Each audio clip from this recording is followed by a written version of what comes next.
with Norm, the e-commerce and Amazon FBA podcast.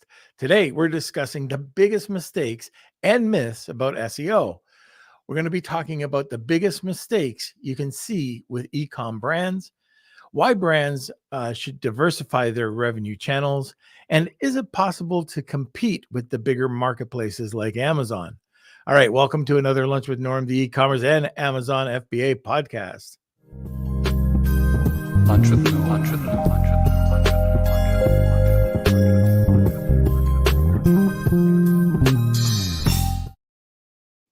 Okay, like I mentioned, today we're talking about the biggest mistakes and myths about SEO. Our guest is the CEO and founder of ClickSlice, an e-commerce SEO agency in London. He is also an established global lecturer who pioneers making SEO education more accessible across the globe. He also speaks at conferences and events, both online and offline. And today it's a first-time guest, Joshua George. But before we get to Joshua, we'll have a quick word from a sponsor. Guess what? I'm reading. There's no pre-records. I'm going to read it, so you have to put up with me. All right, first sponsor is from Seller Basics. Hey, Amazon sellers, ever faced account suspensions, ASIN hiccups, or IP headaches? Introducing Seller Basics, your Amazon account's guardian, which is $99 a month, or code NORM, $89 a month. Seller Basics offers a dedicated team to shield your business from these challenges. Plus, this membership offers free legal consultation from seasoned e-commerce attorneys. And there's no long-term contracts, and you can cancel with just a month's notice. View Seller Basics as your Amazon account's health plan. And to reach them, all you have to do is go to sellerbasics.com. Now, here's the disclaimers. Seller Basics is not an insurer or a law firm. Consultations come from independent firms. Results may vary. Membership is needed before events leading to claims, and terms apply. All right, now let's go to the boy Blunder, the mayor of Blunderville. Hey, how's it going, Norm? Good. How are you? I'm doing good. It looks like we got our Beard Nation joining us. We got Cool Hand 99 and Steve hanging out in the comments. Good to see you guys, and welcome to the Lunch with Norm podcast. We're just getting hit with the hurricane, the remnants of the hurricane today. So it's looking pretty windy outside. Pretty crazy. We call it the hurricane dribble. There's hurricane no wind dribble. And it is dribbling. Oops. There's wind here. It's picking up. But yeah, if you missed it, on Monday we launched the latest issue of the Lunch with Norm newsletter, which we got to see the backstory of your beard. If you're interested, the links are going to be in the bio as well. And we've got an exciting new sponsor, if you want to just mention that briefly. So I just want to give a shout out to Cassandra and the team over at Walmart. So we really appreciate their support. And we'll be doing a lot more. You'll see a couple of social posts out there. You're going to see them on the newsletter and also on the podcast. So thanks again to Walmart. All right. So what else do we got? We have the CMS thing coming up. That's right. Yeah. And I think there's one ticket left, and they're allowing us to expand. Like we've bought our block. It's one. There's one ticket left. So that'll be for 12 people. And then they're allowing us to go 2 more people. So if you are interested, we're less than a month away. All you have to do is go to Collective Mind Society to check it out. It's going to be an amazing trip with some amazing entrepreneurs, and some of them that you know. So like Steve Simonson's going to be there. Sarah Pink's going to be there. We're trying to twist Afalabi's arm, see if he'll be there. But we've got a bunch of people that you already know, a bunch of people that have been on the podcast, and including Kevin King. Also, our Marketing Misfits podcast comes out every Tuesday on YouTube. So if you haven't checked out those episodes, those are a lot of fun. And especially, I think we've only got 10 episodes under our belts. We're both have a different style when it comes to podcasts. And we get our cadence around the 6th or 7th episode, and it really starts to become a lot more entertaining. So the first one is awesome with Katie, but as we go out and just talking, like we're just, as he does on the podcast, we just sit around and talk about anything that comes to our minds. So that's it for that. Kels, is there anything else that you can think of? No, I don't think so. So I will be dropping the links to the Marketing Misfits podcast in the description or in the comment sections. And if you're Kevin's got his think tank too. Maybe you could put that in there. Okay, I was going to talk about that a bit more towards the end. All right, so we'll be dropping those links shortly, and I think that's it. Okay. All right. So sit back, relax, grab a cup of coffee, and welcome Joshua. Joshua, I see you drinking some coffee there. Or is it tea? I must admit, this is actually a peppermint tea. I mean, I'm so great for me, right? In London, what do you expect? No. It's funny. I saw some of the messages pop up from the guests saying, very hot where they are. They want some rain. I'm sitting there in London thinking, you don't want rain. Like, I actually want sunshine. You always want me to have rain. Oh yeah, like we kind of have similar. You might have a bit more damp, over in London, but yeah, we love our sunshine when we can get it. Yeah, and then when we complain when there's 3 days of it. Yeah, exactly. I think in the UK we don't get enough of it, but today's a big day in England because we're playing Netherlands in the Euros. So, there's a lot of optimism going around in the country, although we're probably going to get smashed 4-0. But yeah. Like, is that hockey? Football, soccer. Soccer. Well, yeah. What is that exactly? Oh my god. No, they've got the I don't even know what it's called, the Copa. Kelsey, what is it? The Canadian or the North American, South American thing going on here? We watched it. We got eliminated from the semis last night, so we don't talk about it at all. But it's catching on in North America. But let's get on to what we want to talk about. Okay, so Joshua, let's talk a little bit about SEO, and I'm going to start off with just a simple question. And I was involved with SEO for many years. In the 90s, I was involved with SEO right on through. But what are the mistakes? Let's get into that first. What are some of the biggest mistakes SEO brands or e-commerce brands are doing right now?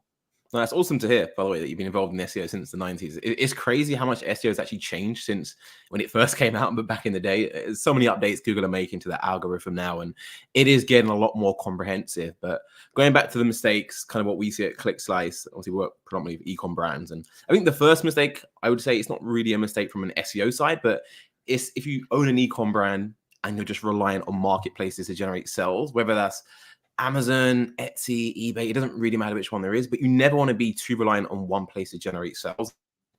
Even if you're a marketing agency like ourselves, we do SEO, we rank #1, we get all of our leads from SEO, but we don't just want to be reliant on SEO. We need other channels to diversify our revenue and our lead generation. So I think the first problem I see is just brands getting too comfortable. And I know how it feels because I actually got involved into SEO as an end result of selling on eBay. I used to own like one of the largest dropshipping businesses in the UK, just dropshipping Amazon to eBay back in the day, 2012, I think it was, maybe 2013. And it was great. Like I had my e-com, it wasn't really an e-com brand, it was just white labeling other products, but it was going great. And not at one point did I think this could end, my account could get banned, the algorithm's going to change, I may get hit with lots of low star reviews, and my visibility may tank. And I just kind of went with the flow, and little did I know my account did actually get banned. And I mean, it's not the norm, excuse the pun. It's not the norm, it is the norm. So okay, there you go. It is the norm. So it's the norm on the norm. But essentially, like, it's against eBay's guidelines to drop from Amazon. So anyway, my account got banned, and literally my business just disappeared overnight. And I was like, what? I spent like 2 years building this up, and it was just gone. So I then built up my own Shopify website. After that, obviously was on page 100, wasn't on page 1, then discovered how to get my site ranking higher, generating sales organically, and becoming a lot less reliant on eBay. So I think that is definitely the biggest mistake I see brands making. They just get too comfortable. because it's nice, right? Your traffic from eBay and Amazon, it's free. Obviously, you pay commission and Right. fees, but you don't have to spend a lot of time investing trying to figure out marketing. So again, I definitely would recommend brands look at diversifying. Even if you're doing really well on Amazon, just put a portion of your revenue and profit aside just to build out your own Shopify website, invest in SEO, invest in paid ads, whatever it may be. Just don't have all your eggs in one basket, because everyone thinks it's not going to happen to them until it happens to them. So Right. Then you scramble. Exactly. So yeah. That would be the first thing, more of just kind of general e-com advice. The second one would be, I would say this is more related to brands that have actually, maybe they have a WordPress website, they're using WooCommerce to sell products, they've got a Shopify website. And, typically what happens is they say, okay, I sell maybe a product like inflatable kayaks, right? So I'm going to build out my collection page, put all of my inflatable kayaks, and I'm going to rank this page for inflatable kayaks. What else? Top rated kayaks, best inflatable kayaks. And they just target all of these terms on the same page, but they don't do any research prior to targeting those terms. And there's a thing in SEO called SERP similarity. And essentially all it is it determines how similar one search phrase is in comparison to another one. So if you actually open 2 tabs on Google right now and then search for inflatable kayaks and then search for best inflatable kayaks, what you'll see is the SERP, the search results, are not the same. They're different. For the best terms, you're going to see probably blog posts, buyer's guide, like lots of affiliate sites ranking for the best terms. Then for the inflatable kayaks, what you're going to see is e-com brands, sites selling the products, right? So if you try and target both of those terms on the same page, you are literally never, ever going to rank, because Google expects to see different pages for the different search terms. And when brands don't do that research prior, we just always see them, I made my Shopify website, I'm not ranking, I don't know why, because they haven't done the prior research. So that's really, really a big thing.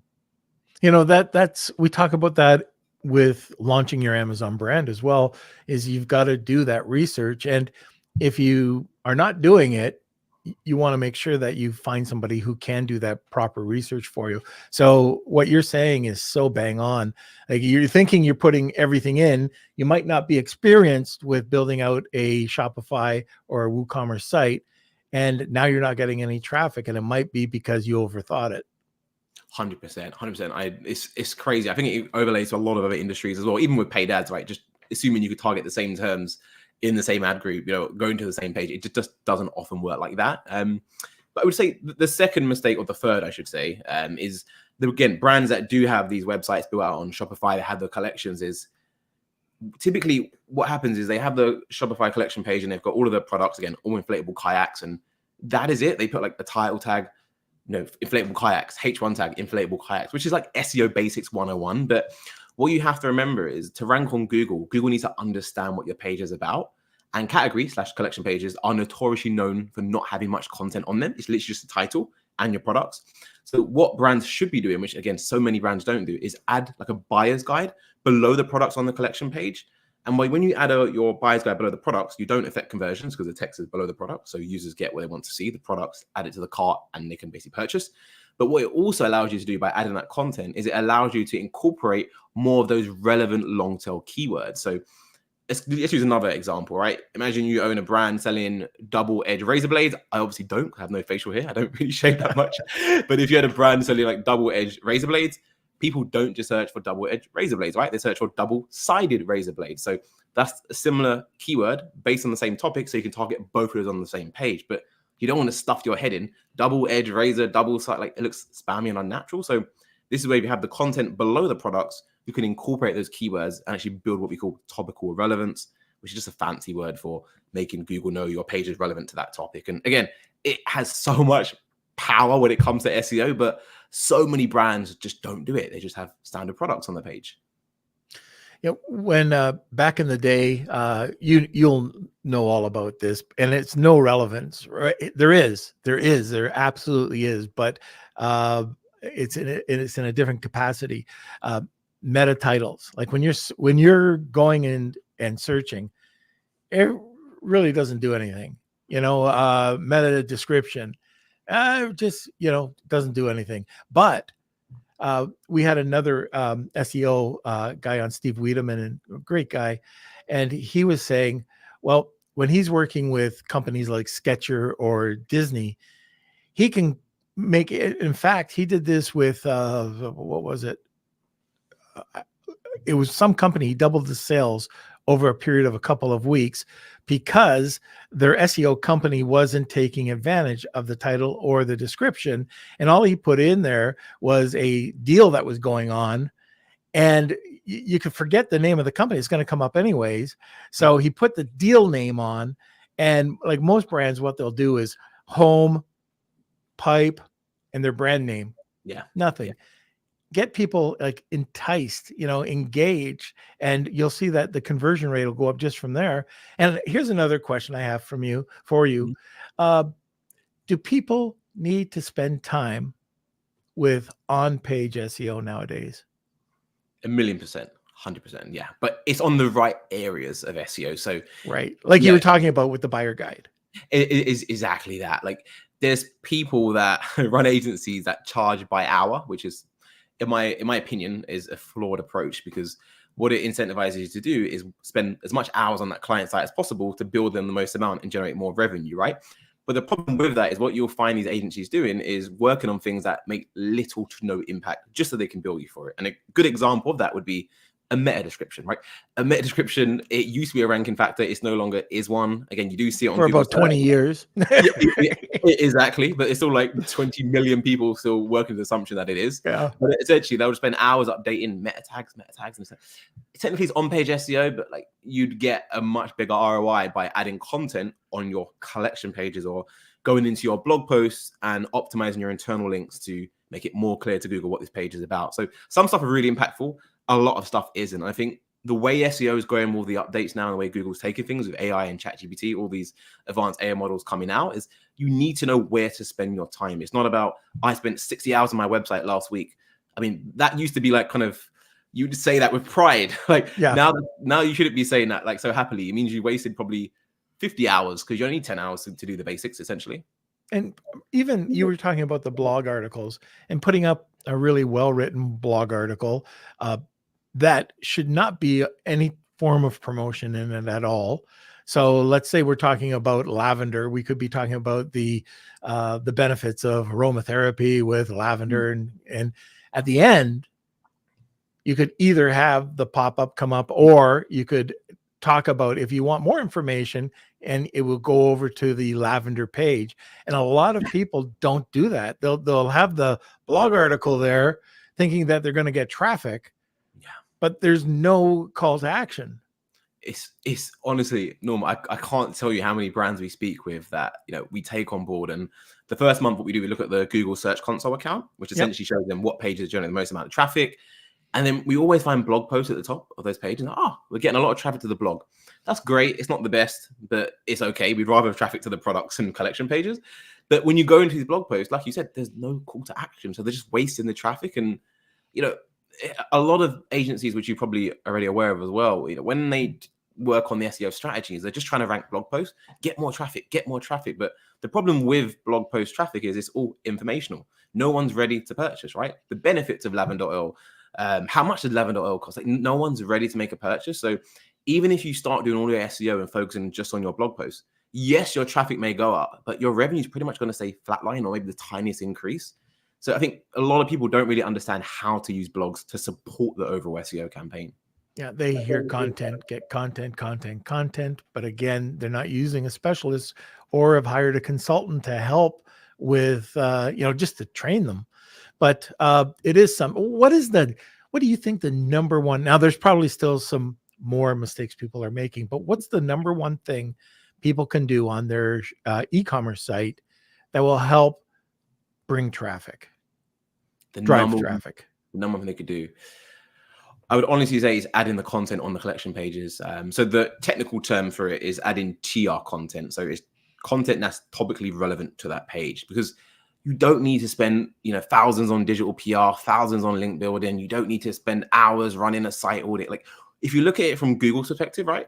All Google are trying to do is return the best result to users. So if you went onto Google, Norman, you looked for, beard oil, and then you was getting trainers come back in your search, you're not going to be happy with Google. You probably won't use Google in the future. You may use Bing or Yahoo, right? So if Google is convinced that you are the best result, it will return your page to the user. So when we're doing e-commerce SEO, all you need to do is make it very clear to Google what your page is about and convince them. And again, like I said, collection pages are very thin. It's just a title and products. So if I make another website tomorrow selling the same products as you, I have a like-for-like page. I have a title and products. But if I then add content on my page below the products that's relevant to the products, I'm increasing the relevancy of that page and making it easier for Google to understand what my page is about. And that thus will have a positive impact on the ranking. So again, very cheap to do as well. Just adding content. You can write that yourself. You don't need to pay anyone. You can even use AI tools to help support you. So the ROI on that is absolutely insane. And we've got clients ranking from literally page 6 to page 1, the bottom of page 1, just in 2 weeks from adding content, because they already had all the basics done. And it's just wow, like it's just like almost like a magic trick. Now, do you find that there is a difference if you add the written word, an image, or video? Massive difference. Yeah. So we just took on actually a client that sells paddleboards, different to inflatable kayaks, but essentially they saw these really cool designs, like they're custom made. They have a painter that paints on all the balls individual, and they're really, really cool, like amazing branding. And on the collection page, they have obviously the paddleboards, and then they had an image below the products with loads of text on it, like next day delivery. And the problem with that is you've got text on an image, and Google can't crawl the text on the image to understand what that image is saying. It can only see the image alt text, which pretty much is actually only there in case someone is visually impaired. They can't see the image, and Google will serve up the image alt text to say, hey, this is an image of a paddleboard. So if you've got all of your keywords, all of your pros, your cons, your buyer's guide on an image, that is like not helping you whatsoever. So the first recommendation I would say is keep the image. I think it's still good to have for a user experience, but take some of that copy and actually add it as HTML paragraph text on that page, because that's what Google crawls to determine what your page is about. So the image doesn't have to be filled with all that information. It's in the page. Exactly. And right. You've probably heard of it. It's the same as it used to be in 90s, 2000s, even recently. Google has a spider, right? It's called Googlebot, and its job is to go out there, crawl the internet, discover pages and understand what they're about. So when it crawls your collection page and it just sees an image, it doesn't see the text. It just sees as an image on this page. So it doesn't understand what your page is about. You just it reminded me about something, saying, oh, even back, in the fossil days of Google, kind of said that. But there is a book out there, and I haven't downloaded it this year, but I'm sure you've heard of this. It's the Unfair Advantage Guide by, I think it's Planet Ocean. Do you know that guide? I've seen it, but I haven't personally read it. Oh my God. What you're talking about. So if you're new to SEO and you just kind of want to get your head around what's happening, there's a company out there, and I used to be a member, and this is like back in the 90s and early 2000s. I think it's called Planet Ocean. They're still out there. Kels, I know we have a copy of it. It's the SEO Unfair Advantage Guide, and they update it every year. I think even more than once a year, and it just tells you everything you need to know, and if you're doing it right. Now they have a whole membership plan, but that's the one guide that I would recommend everybody have in their back pocket as a reference guide. So check it out. Joshua, if you haven't seen it, it's a really awesome book. Again, I don't know. I haven't downloaded it probably in 2 years. But they were doing it for like the last 20 years. Awesome. No, I've definitely heard of it. As soon as you said it, it rang the bell. I had this, it's only a bad habit. it's like in the SEO world, what you'll find is, especially now with AI and all this stuff in full effect, is people will just make statements on Twitter like, meta tags don't work. And like this, but no one's actually testing this with real data. They're just making assumptions, or they heard someone say it. So we actually have like 22 different test websites across our agency. And these are just, I wouldn't say fake businesses, well, they are because they're not real businesses, but these are brands we've set up. Some are local lead gen sites, some are e-com brands, and we own all of them. We don't have the products in stock that will drop ship, but we're not doing it to generate revenue. We're just using those as like test websites, and we're testing different SEO strategies on them to figure out what actually works. Because often what you'll find is what someone will say to you on Twitter or Facebook or whatever, LinkedIn, is not actually what actually works, because if they tell you, then you'll rank above them. So it's a very weird industry to be in, but I definitely have heard of the book you said, and I think that is not one of those things I'm referring to. It's definitely in its own lane for sure, because a lot of people in my network have spoken about it to me when I first got started in my SEO career. Yeah. Yeah. So just, you have to be on it because it changes. I'm still shocked at the 1990s approach. A lot of these very cheap, if you see cheap with SEO, usually you're going to have people who know nothing what they're talking about. It takes time, it's education, there's training, and you want to get results, right? But a lot of times people would be talking still about this crap, still like links, for example, crap links, like just link farming, basically, still. And there's, there's so many things that you hear, like the metadata and stuff that is not relevant. Certain types of online on-page SEO that's not relevant in today's world, and it's going to hurt you more than anything. So I just wanted to get your kind of view on that. Yeah, I think it's something we struggle with a lot. So I actually only recently just stopped doing the sales calls for our agency, so I could focus more on the strategy for campaigns. You brought in a sales guy, but every call I was doing, it was normally a case of like, oh, I read this online, so link building is really important. So I went on to Fiverr and I bought 100 links for $5, and like, that's now going to rank. There you go. It's just like, yeah, anytime you say the word Fiverr next to SEO, like, it's never going to end well. It's never ever going to end well. There's definitely different qualities and levels to SEO. I mean, I don't know if you're into cars, but I'm a massive car fan. But you can buy a Ford Focus, which is a lovely car, nothing wrong with it. It does the job. But you can also buy a Ferrari, which also does the job, but it does it in style. It's got a bigger engine. It's got a bit of handling. Like, everything is better about it. So I think whenever you're making an investment in SEO into your business, it is an investment. So if you want the best results, you should be going with ideally the best person. And it is difficult because SEO, unfortunately, isn't cheap. There is a lot of parts involved into it, like someone to know what to look at. The link building stuff is so powerful when done correctly. Yep. But there's so many brands that don't understand that. They'll buy one link, two link. And, one thing I see happen all the time is a brand will say, I sell men's watches, right? And then they'll go and buy 10 backlinks, and every link will link back to the website saying, men's watch, men's watch, men's watch. And if you look at that from Google's view, like, what is the chances of 10 websites linking to you in 1 month, all saying the same thing? It doesn't happen. It doesn't happen. So I think my best advice that I say to anyone who wants to do SEO is the best way to do SEO is to look like you are not doing SEO. You want to blend in. Yeah, I remember a site. Well, this is a business that I owned, I was involved with, and we got a chance to be on Dr. Phil. And we didn't know when it was going to air, but all of a sudden our website blew up and we were ranking all sorts of places. What happened? There was one link from Dr. Phil. Yeah. And it just opened up and I don't know what the authority was on that website, but it was huge. And all of a sudden, like overnight, it was like calls and leads coming in. It's absolutely crazy, right? And this is exactly what I said. Like, there's different levels to it. And if you're ever wondering, right, how valuable is that link to me? Or like, I could get featured on the New York Times, or like, and you're thinking, like, is that actually that good? Like, we have this saying we follow, like, the harder it is to replicate a link, the more value it has to your business. Because that link you just got, your competitors are going to very much struggle to go out and replicate that and get the same link for you. So therefore, the value it has to your business goes up tenfold. So those link farms that you touched on, if I can go on Fiverr and buy the same links as my competitors for $5, guess what? Those links have no value because I can get those in a heartbeat. So you want to try and do things that your competitors aren't doing.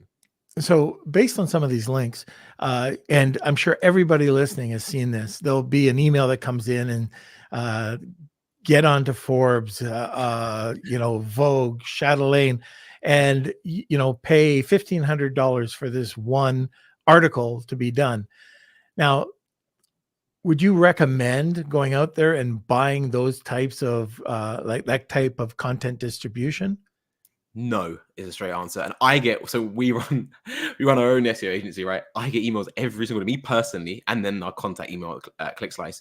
Hey, would you like backlinks? Get on Forbes, get on New York Times. It's like, The reason why those are never a good fit for most brands is because they don't have the basics done. So if you don't have the basic optimization, even when you get this really powerful authority link, dependent on your current setup and who's linking to you, then yes, it will have some effect, but you won't see the full benefits unless you have the basics. And often what you'll find as well is a lot of these links that are offering you are actually called like no follow back links. That's what I was just going to say. So there's two types of links your audience may already know. You have do follow links, which if you edited your website and added a link, by default, it would be do follow, which means Google follows those links and gives you credit. Then the other type of link is a no follow, and that's where you want to link to someone for user experience, but you don't want to give them your SEO authority. So in an SEO term, those links don't do anything for you whatsoever. They look like a real link, but they're not going to rank you higher. So again, kind of a little scam we have going on in the industry. It's a shame because a lot of people fall for it. It's been a lot of money. And make a lot of money. Yeah. And along those lines, so I still own a press release company, and I keep telling people there's really two different types of press releases, three different types, but the one most people buy because it's very affordable are these online social media press releases. And they think they're going to get a ton of traffic. And we tell them, you're not going to get a lot of traffic. It's more for authority than traffic. And some of the reasons, like you can go out, you'll get 400 sites, media sites picking you up, but it's not going to be traffic. There are no follow links. And so that's a problem with larger press release and the more expensive types of press release, more traditional press releases. You get the periodicals, you get the journalists looking for it, and all of a sudden you'll see a lot more traffic, but you're spending a hell of a lot more money. But still, a lot of those online sites, you're still going to have the no follow link. So there is a misconception when you're talking about press releases. Even when I explain that, I might have somebody come back and say, well, I got no extra traffic. No, but, take a look at the authority and just don't do it once, Exactly. Like SEO isn't a one-off thing you do. And I think you need to approach it holistically. So what you mentioned, digital PR or just a general press release or kind of those type of links, they are good for link diversity. So getting links on different platforms, different mentions, different pieces of content. It's good for that. But if you look at SEO as a whole, imagine there was 1,000 things you had to do to rank. Like all you're doing by doing these things is ticking off boxes, and you need to pretty much do all of it. It isn't just a case where you can just have great on-page SEO. You can just have great blogs. You can just have great technical SEO or even great backlinks. Like now to rank and actually dominate Google, you need to have, you need to be pretty much solid in every single area of SEO now. And that's why it's getting a bit more challenging. And I do feel a lot more brands will be wasting money and probably falling for scams because they'll be investing in one part of it and expecting all parts to come in, which it just doesn't work like that, unfortunately. So let me just break away. We're a little bit past the bottom of the hour. And by the way, if you guys have any questions, throw them into the comments section. It's perfect. If you're a little shy and you think it's going to be a bad question, don't worry about it. I can guarantee you, if you're thinking about it, somebody else is as well. We've already got a couple. We'll be talking at the top of the hour, but just want to let you know, look, today's a good time to talk SEO. If you have any of those questions, throw them in. All right. Now at the bottom of the hour, if you're new to the podcast, we got a bunch of people listening right now. It looks like there's a bunch of new listeners. We have something called the Wheel of Kelsey. And it's where we give away a prize. And usually it's from the guest. So we have a prize today. And Joshua, what's the prize? So the prize is going to be a free complimentary keyword research strategy and mapping for your brand. So as I touched on earlier already in the podcast, if you don't do this research properly and you go and make your own website, or you maybe already have one in the past, you're literally going to be impossible for you to rank in Google and generate those organic sales. So our team will put together the strategy for you. We just, we'll probably jump on a call with you, figure out exactly what products you sell, what you want to be seen for. Our team will then do that research and categorize it for you page by page, hand that to you, and you can go ahead and optimize the site yourself for completely free. So that's a massive gift today. So if you want to enter, it's hashtag Wheel of Kelsey. And if you want a second entry, you just have to tag 2 people. So make sure you get in. We usually have a bunch of people that that enter the contest. So hashtag Wheel of Kelsey, tag 2 people, and you'll be able to enter for this really cool. It's almost priceless, because if you don't do it right, you're not going to get any results. Yeah, but it actually takes a lot of time. I think normally on average it's about 3.5 hours to get this done properly. Wow, that's awesome. That's how much work goes into it. Because if you do it right, you pretty much set yourself up for success. Okay, so I'm going to just do another quick read. This is from Honu Worldwide, and just full transparency, I'm part owner in the Honu Worldwide. It's a 3PL facility out in Pennsylvania. Now, as you can see at the bottom of the screen, if you're looking at the video, we've been working, it's been over a year now, year and a half, building a new facility.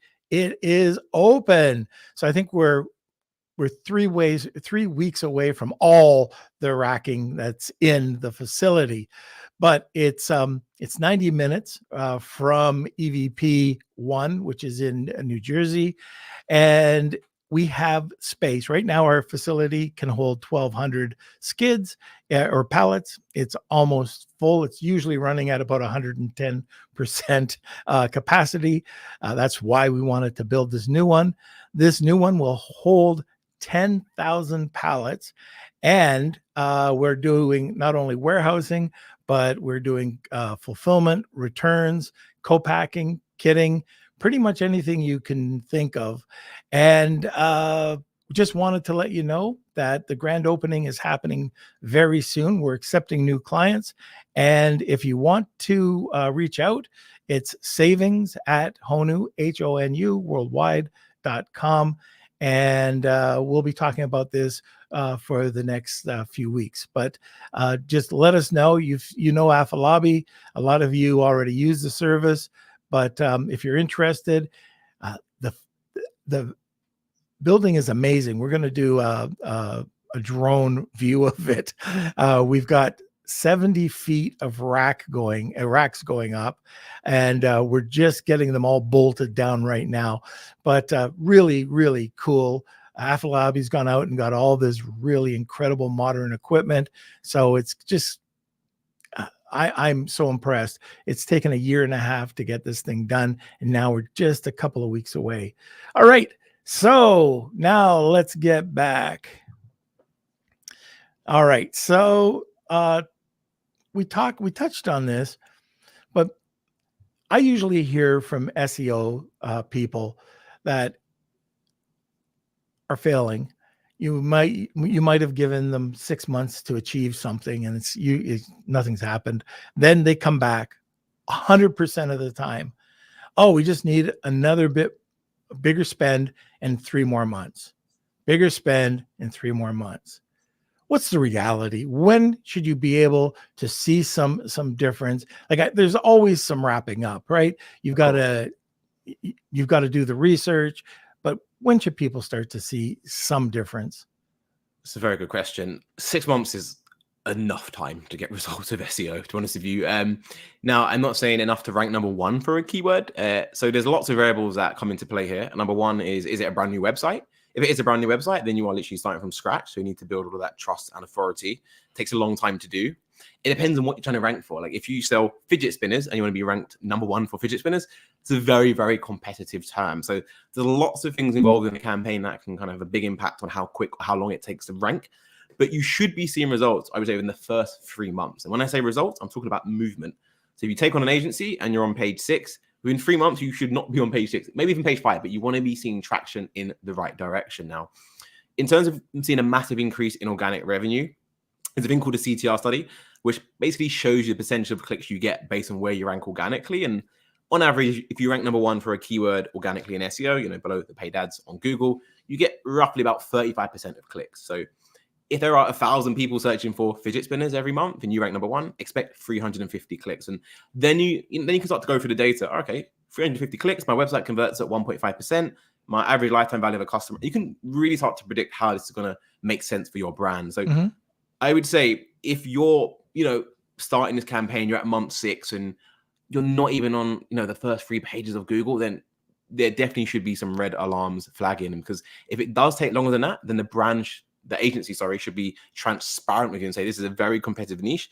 Buckle yourselves in for at least 12 months to 18 months. There's going to be a lot of work to do. And, it comes back to having the right expectations. And I do think a lot of agencies are guilty of just tying clients into long contracts of maybe 1 year, 2 years, or 6 months, right? And it gives them peace of mind that I'm getting paid 6 months, whether or not this client gets results. And it's a shame because I see it all the time. And it's one of the reasons why at ClickSlice, we don't have no contracts. We work on a rolling 30-day basis. So it puts the pressure on us. If we don't get results, you're going to go elsewhere and take your revenue elsewhere, which means our revenue tanks as well. So you can kind of avoid that by going with an agency. Again, it doesn't have to be us. Like, go with an agency that doesn't tie you into a long contract, because if they're good at what they do, they should put their money where their mouth is. I agree 100%.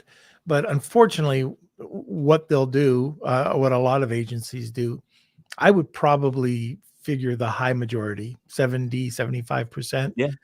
And they'll tie you into a longer contract. And if you hear these words, I would run after a time period. So after their target goal, which might be 3 months, it might be 6 months. It depends on how competitive it is. If you're looking at supplements, for example, it's a whole different ball game.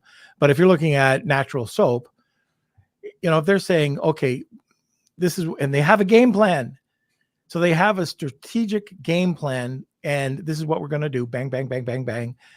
And if they don't get those results and they're saying, oh, it's going to take another 3 months, get out of there. Yeah, I agree. And you want to have transparency into the work they're doing as well. You don't just want to trust them. Hey, I paid them £2,000. What's that? $2,500 a month. And they told me they built 12 links. They done this blog, but I can't see this stuff. Like, they should be sharing the links they got with you. They should be sharing the results. And don't let an agency just say, look, you used to rank page 9, sorry. Now you rank page 2. That's a success. No one goes on page 2. That's not a success. Your revenue is going to be the same. And you don't just want to be tracking keyword rankings. That's one KPI. You want to be tracking your organic traffic. And most importantly, your organic revenue. Like, it doesn't even matter if your traffic goes up. If your revenue stays the same, that is not a good ROI of your money. So organic revenue is predominantly what we use to justify our ROI. You spend X amount on SEO, look at your GA4, look at your Shopify analytics, you made this amount back from organic. This is a no-brainer. Like, you shouldn't be trying to track this one keyword. And, that is outdated SEO essentially. Do you think working with influencers will help with your SEO ranking? Yes, it will. And the reason it will help is because if you have a really big influencer, maybe like Justin Bieber, and he sells your perfume and puts it on his Instagram, whatever, right? Lots of people will then go over to Google and search for your brand name, selling this perfume, right? And what that will do in Google is it will trigger a lot of brand authority. So now Google won't just see you as a supplier or a brand selling perfume. They will see it as a brand entity owning the perfume space, which helps your SEO rankings. It's only really worth doing it if it is a really, really large influencer. If you've got maybe an influencer with 5,000 followers and maybe 5% of the followers are even active, that's not going to be enough to trigger the SEO impact. Of course, you may get sales and reach from the actual promo anyway, but it's unlikely to have a big impact on your organic visibility unless it's a large influencer. Okay. All right. And what you said there was, it could move the needle on your sales, but it might not move the needle on ranking if the influencer is not big enough.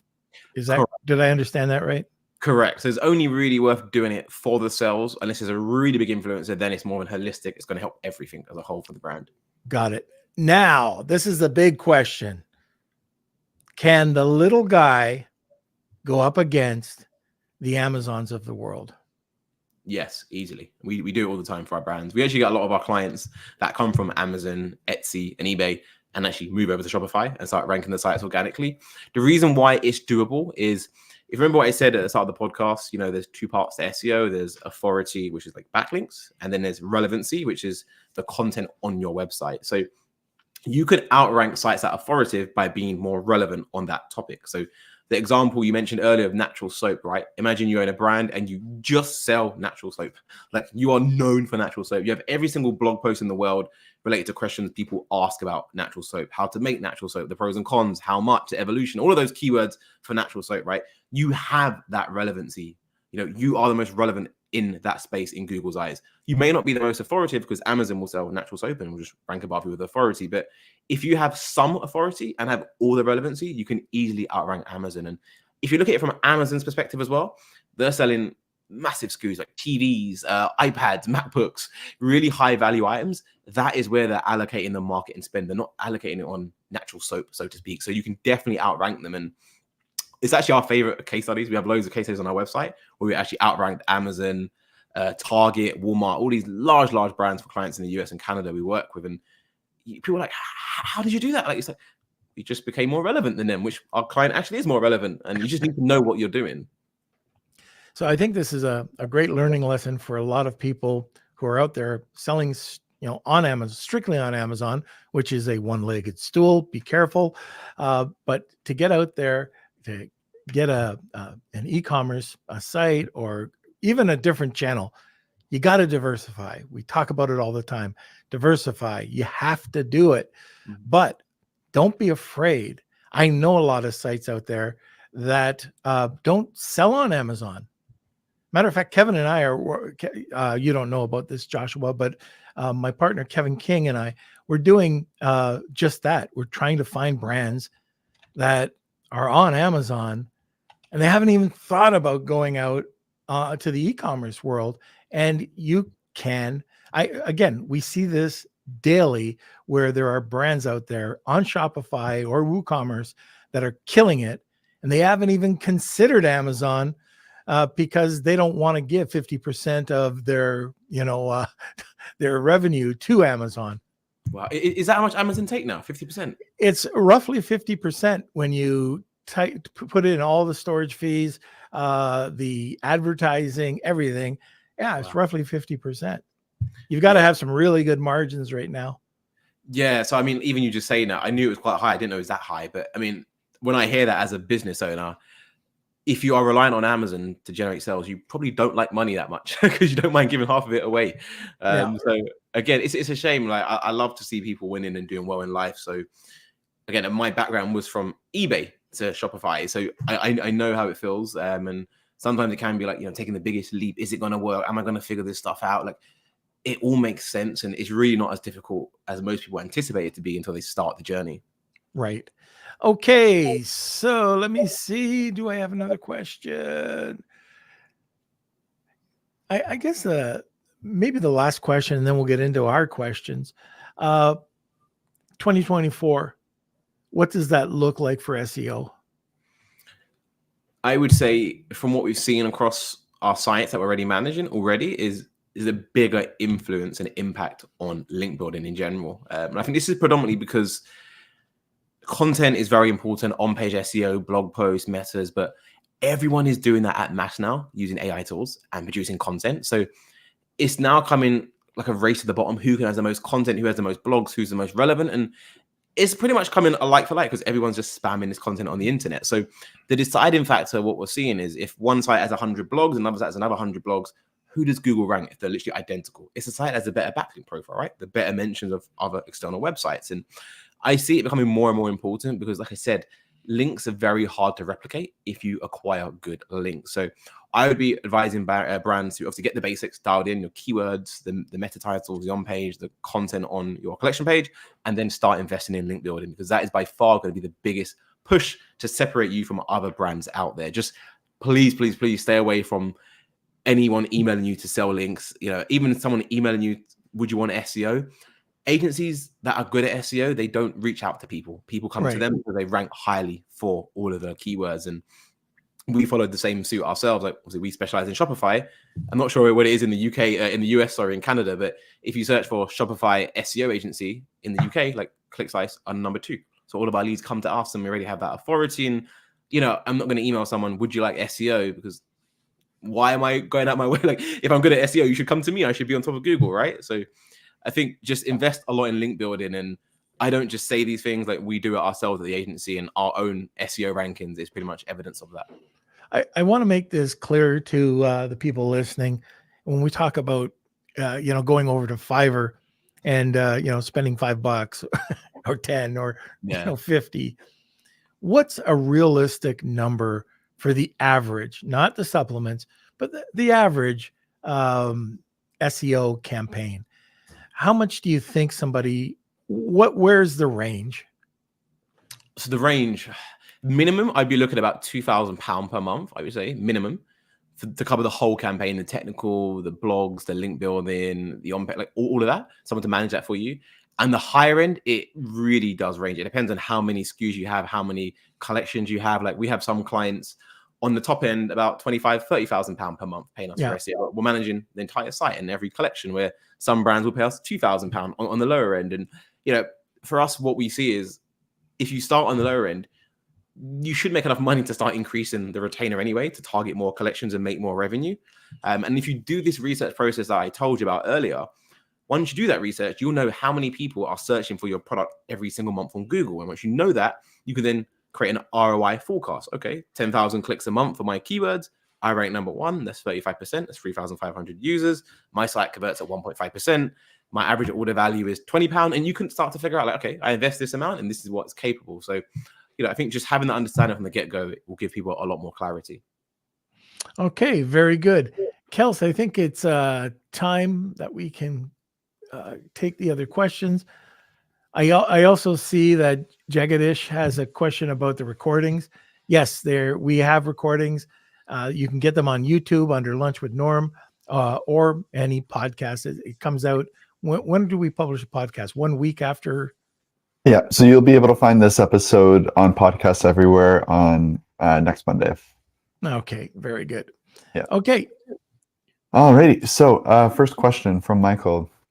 When starting a new site, where would you recommend spending most of your time to get efficient SEO? Great question. I would say keyword research for sure.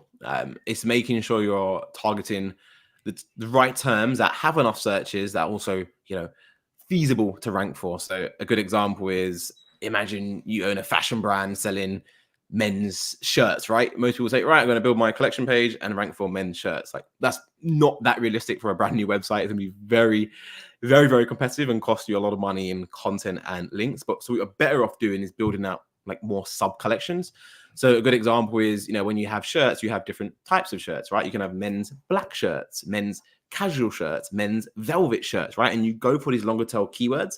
You build your collection pages around them. You'll rank a lot quicker. You'll start to make organic revenue. Then you can use that to reinvest and target the more longer tail keywords. And sometimes you can rank for these terms without any backlinks whatsoever, by the way.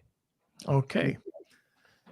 All right. And our last question is from Pyro Ant. Would you recommend Reddit for SEO? And what's the strategy around it? The reason I wouldn't recommend Reddit is because you're building up your reputation on a platform that you don't own. So it could be very similar to owning an Amazon account or an eBay account. Your account can get banned. Your whole post could get kind of sunk below other comments on that subreddit.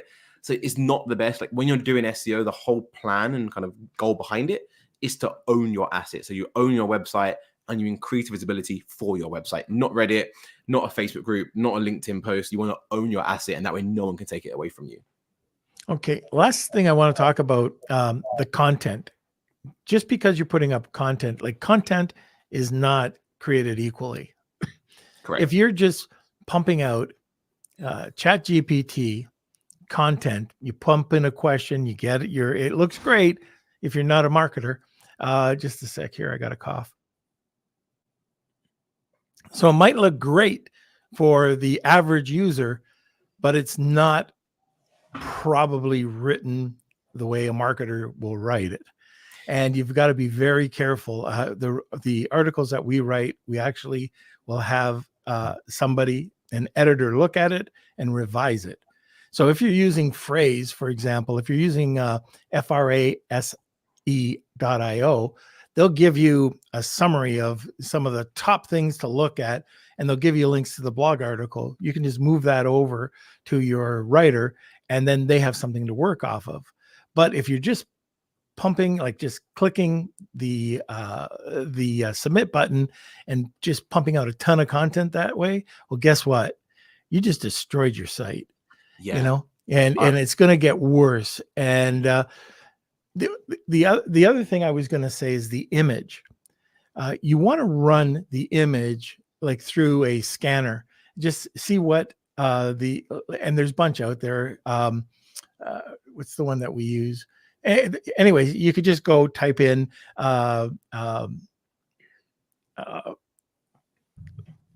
what is it called? Just an image reader or something. And Kels, we could put this up here. But there's a 2 or 3 that I know that we use, and it'll just tell you exactly what the algorithm will see.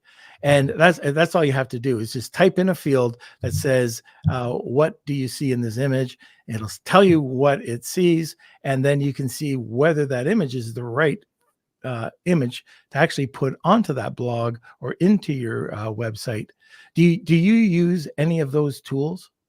I must admit, no, that doesn't ring a bell. If I'm totally honest, what we normally do in the images is we just find the image that's relevant and we add the image alt text. But to touch on the content, you said, I think you got it completely spot on. I had a call last week with a brand actually who was producing a lot of blog content because they knew content is very important, and they were just going on to ChatGPT and say, I own an e-com brand selling men's glasses, produce me 10 blogs, and then it was just posting. And there's actually if people Google this, it's actually very interesting. I mean, if you're into SEO, you may find it interesting anyway. I get carried away sometimes.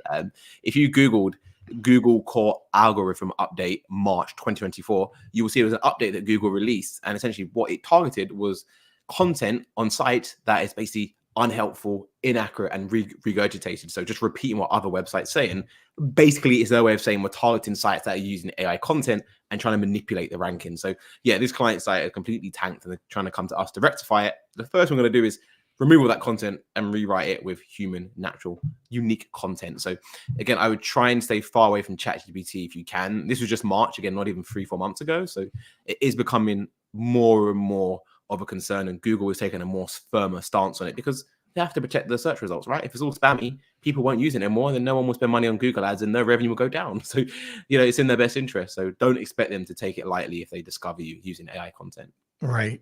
Okay. All right. So let's see. It is the top of the hour. And what do we have here? I just got a quick read, and then we'll go over to the wheel of Kelsey. Oh, by the way, before we do that, Joshua, what's your contact information? Yeah, I'm quite active on Twitter. You can just find me _Joshua SEO. And my LinkedIn, if you search for Joshua George, we should be ranking #1. You should find me because I'm an SEO guy. All right. Very good. Okay, everybody. You've heard me talk about this book before. It is by my buddy, Colin Campbell. It's Start, Scale, Exit, Repeat. If you haven't bought the book, check it out. It's on Amazon and it's available Kindle, soft and hardcover, and also on Audible. This is a great book for business. The first time I read it, I got a call. I jumped on with a call with Colin and just said, this was fantastic. It actually breaks down your entrepreneurial journey from start to scale to exit, repeat. And each time it goes into that specific module, it breaks it down into 4 different areas. And then it breaks it into sub areas, sub questions that you might have. So it's a really great business guide, no matter where you are. On top of that, it's got some great interviews with Joe Foster, Vern Harnish. Start, Scale, Exit, Repeat by Colin C. Campbell, and it's available on Amazon. All right, we can go over to the wheel. It's time for the Wheel of Kelsey.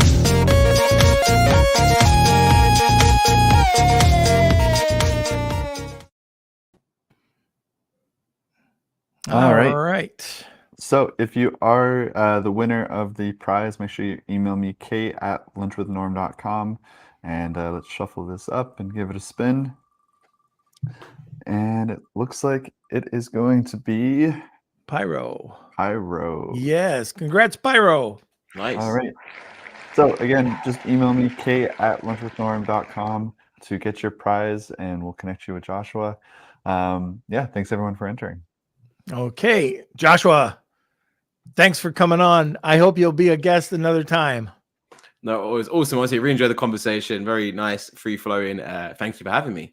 Oh, it's been awesome. So everybody, I hope you enjoyed today's show with Joshua.